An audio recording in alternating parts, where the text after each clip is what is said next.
सांगलीच्या एरंडोली या ठिकाणी सैन्य दलाच्या हेलिकॉप्टरचं इमर्जन्सी लँडिंग करण्यात आलंय। या क्षणाची महत्त्वाची बातमी, हेलिकॉप्टरमध्ये तांत्रिक बिघाड झाल्याने मिरज तालुक्यातल्या एरंडोली या ठिकाणी हे लँडिंग करण्यात आल्याचं कळतंय। सुरक्षितपणे एका शेतामध्ये हेलिकॉप्टरचं लँडिंग करण्यात आलेलं आहे। तर हेलिकॉप्टर पाहण्यासाठी गावातील ग्रामस्थांनी मात्र एकच गर्दी केली आहे।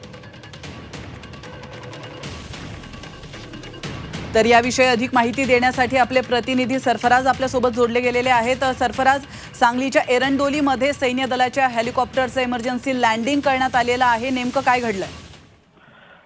खरं तर या ठिकाणी एरंडोली मिरज तालुक्यातलं हे गाव आहे आणि या गावामध्ये एका शेतामध्ये अचानकपणे भारतीय सैन्य दलाचं जे हेलिकॉप्टर आहे त्याचं लँडिंग झालेलं आहे। त्यामुळे एकच खळबळ या ठिकाणी उडाली आहे। सुरक्षितपणे खरं तर हे इमर्जन्सी लँडिंग झालेलं आहे।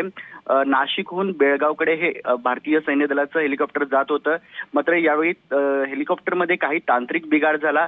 त्यामुळे जे हेलिकॉप्टरमधले पायलट होते त्यांनी इमर्जन्सी जी लँडिंग आहे ती करायची होती आणि ती त्यांनी केली आणि एरंडोली येथल्या एका शेतामध्ये ह्याचं लँडिंग झालेलं आहे। सध्या या ठिकाणी सुरक्षितपणे हेलिकॉप्टरचं लँडिंग झालेलं आहे। सर्व जे हेलिकॉप्टरमधले जे काही अधिकारी होते किंवा जे काही कर्मचारी होते ते सुरक्षित आहेत आणि हेलिकॉप्टर पाहण्यासाठी सध्या या ठिकाणी आता परिसरातील ग्रामस्थांची मोठी गर्दी झालेली आहे।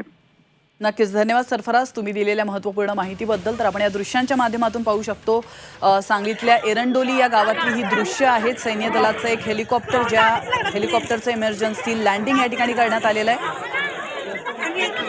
तर काहीतरी तांत्रिक अडचणी आल्या होत्या, ज्यामुळे या हेलिकॉप्टरचं इमर्जन्सी लँडिंग या ठिकाणी करण्यात आलं।